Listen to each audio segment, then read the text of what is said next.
আসসালামু আলাইকুম। আবারও নতুন একটা ভিডিওতে আপনাদের সবাইকে স্বাগতম। মাদায়েন ও আইকা বাণিজ্যিক যোগাযোগের দিক থেকে গুরুত্বপূর্ণ ছিল। তাদের ব্যবসায়ে যথেষ্ট প্রসার ঘটেছিল। মাদায়েনবাসী পার্থিব লোভ লালসায় মত্ত হয়ে পারস্পরিক লেনদেনের সময় ওজনে কম দিয়ে মানুষের হক আত্মসাৎ করা শুরু করে, আল্লাহ তাআলার সঙ্গে শরীক স্থাপন করতে থাকে। তারা গাছপালা, মূর্তি পূজায় লিপ্ত হয়ে পড়ে। দুর্নীতি, রাহাজানি, ছিনতাই, ধর্ষণ ও মজুতদারির মতো অন্যায় কাজ তাদের সমাজের মধ্যে বিষবাষ্পের মতো ছড়িয়ে পড়ে। এসব পাপে তারা এমনভাবে জড়িয়ে যায় যে তারা কখনো মনে করতো না যে এসব অত্যন্ত গর্হিত কাজ, বরং তারা সেসব কাজ করে গর্ববোধ করত। এভাবে সমাজের মধ্যে তারা অরাজকতা সৃষ্টি করত। তাদেরকে সঠিক পথে ডাকার জন্য এবং সুপথে পরিচালিত করার জন্য আল্লাহ তাআলা একজন নবী পাঠান তাদের মধ্যে। হযরত সোয়াইব আলাইহিস সালাম নবীরূপে আবির্ভূত হন। হযরত সোয়াইব আলাইহিস সালাম যথারীতি তার জাতির অনাচার ও অবিচার প্রত্যক্ষ করে ব্যথিত হয়ে ওঠেন এবং তাদের দাওয়াতের কাজে মনোনিবেশ করেন। তিনি বললেন, হে আমার কওম, আল্লাহর দাসত্ব করো। তিনি ছাড়া তোমাদের আর কোনো মাবুদ নেই। তোমাদের রবের পক্ষ থেকে তোমাদের উপর স্পষ্ট প্রমাণ এসে গেছে। তাই ওজন ও দাড়িপাল্লা পুরা করো। মানুষকে তাদের জিনিস কম দিও না এবং সংশোধনের পর তোমরা দুনিয়াতে ফ্যাসাদ সৃষ্টি করো না। তোমরা যদি সত্যি মুমিন হও তাহলে এর মধ্যেই তোমাদের মঙ্গল রয়েছে। যারা ঈমান এনেছে তাদের ভয় দেখানোর জন্য তাদেরকে আল্লাহর রাস্তা থেকে ফিরিয়ে রাখার উদ্দেশ্যে এবং সরল পথকে বাঁকা করার নিয়তে প্রতিটি পথে ডাকাত সেজে বসো না। ওই সময়ের কথা মনে করে দেখো যখন তোমরা সংখ্যায় কম ছিলে, তারপরও আল্লাহ তোমাদের সংখ্যা বেশি করে দিলেন। চোখ খুলে দেখো যে দুনিয়াতে ফ্যাসাদ সৃষ্টিকারীদের পরিণাম কেমন হয়েছে। আমাকে যে শিক্ষাসহ পাঠানো হয়েছে এর প্রতি যদি তোমাদের একদল ঈমান আনে এবং আরেক দল ঈমান না আনে তাহলে সবরের সঙ্গে দেখতে থাকো, যে পর্যন্ত না আল্লাহ আমাদের মধ্যে ফয়সালা করে দেন, আর তিনি সবচেয়ে ভালো ফয়সালাকারী।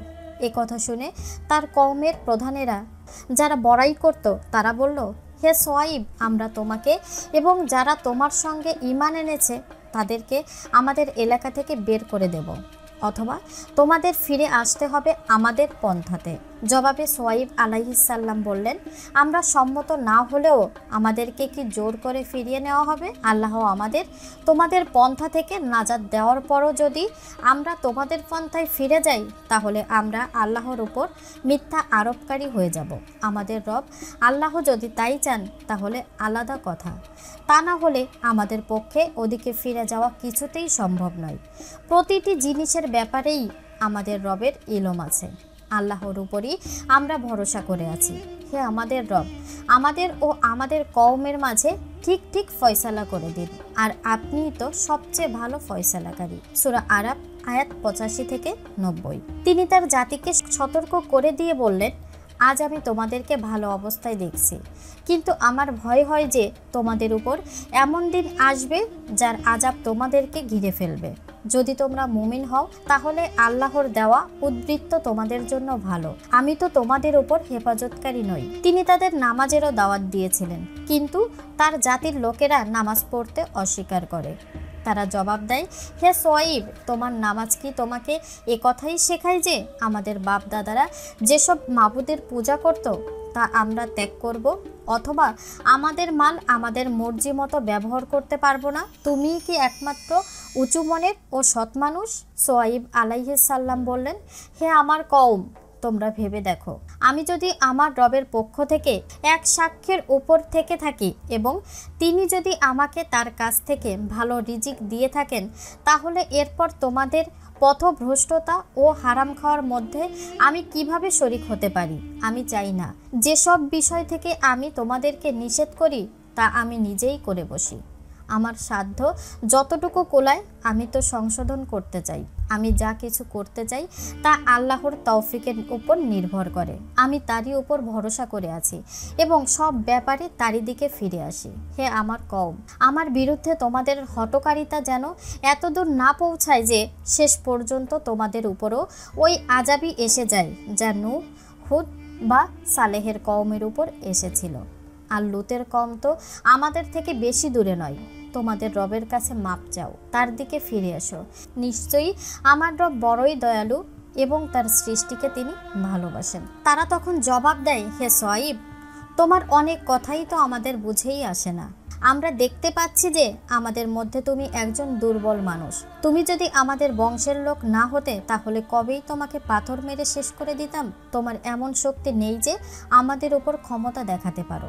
সোয়াইব আলাইহিসসালাম বললেন, হে আমার কওম, তোমাদের সঙ্গে আমার বংশগত সম্পর্ক কি আল্লাহর চেয়ে বেশি সম্মানের বিষয় যে তোমরা বংশকে ভয় করলে আর আল্লাহকে একেবারেই পিছনে ফেলে রাখলে?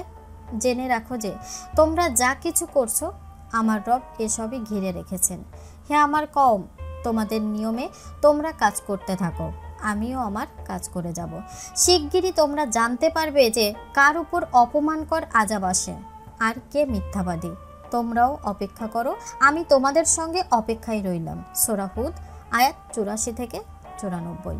অবশেষে মাদায়েনবাসীর অবাধ্যতা ও কুফরির কারণে ওজনে কম দিয়ে মানুষকে ঠকানোর কারণে আল্লাহর আযাব নেমে আসে। মাদায়েন নগরে প্রচণ্ড তাপদাহ শুরু হয়। গরমে সবাই অতিষ্ঠ হয়ে ওঠে। শীতল পানিতে নেমেও গরমের কবল থেকে বাঁচা যাচ্ছিল না।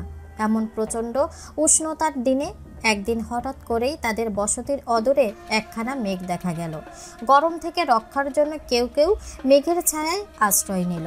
দেখা গেল মেঘের ছায়ায় সুশীতল বাতাস প্রবাহিত হচ্ছে। মাদায়েনবাসী এটাকে তাদের জন্য আশীর্বাদ ভেবে সেই মেঘের ছায়ায় জড়ো হলো। মূলত এটা ছিল আল্লাহর আযাব। সবাই সমবেত হওয়ার পর এমন এক বজ্রনিনাদ আরম্ভ হলো যে কলিজা ফেটে তাদের সবাই মারা গেল। ভূমিকম্পও হলো। প্রচণ্ড আযাবে তাদের বসতিগুলো একেবারে বিরান ভূমিতে পরিণত হলো। আল্লাহ তাআলা বলেন, যখন আমার হুকুম এলো আমি সোয়াইব আলাইহিসসালাম ও তার সঙ্গী ঈমানদারগণকে নিজ রহমতে রক্ষা করি, আর পাপিষ্ঠদের ওপর বিকট গর্জন পতিত হলো। ফলে ভোর না হতেই নিজেদের ঘরে উপুর হয়ে পড়ে রইল। সূরা হুদ আয়াত 94। হযরত সোয়াইব আলাইহিসসালামের জীবনী থেকে আমাদের বড় শিক্ষণীয় হলো কেনাবেচায় ওজন ও পরিমাণে কম না দেওয়া, প্রতারণা করে পরের হক নষ্ট না করা। পরের হক নষ্ট করলে আমাদের উপরেও আল্লাহর আযাব পতিত হওয়া বিচিত্র নয়। আল্লাহ আমাদের বোঝার ও আমল করার তৌফিক দান করুন, আমিন। ভিউয়ার্স, আজ এ পর্যন্তই। আবারও নতুন একটা ভিডিও দেখার আমন্ত্রণ জানিয়ে আজকের মতো এখানেই শেষ করছি। আল্লাহ হাফেজ।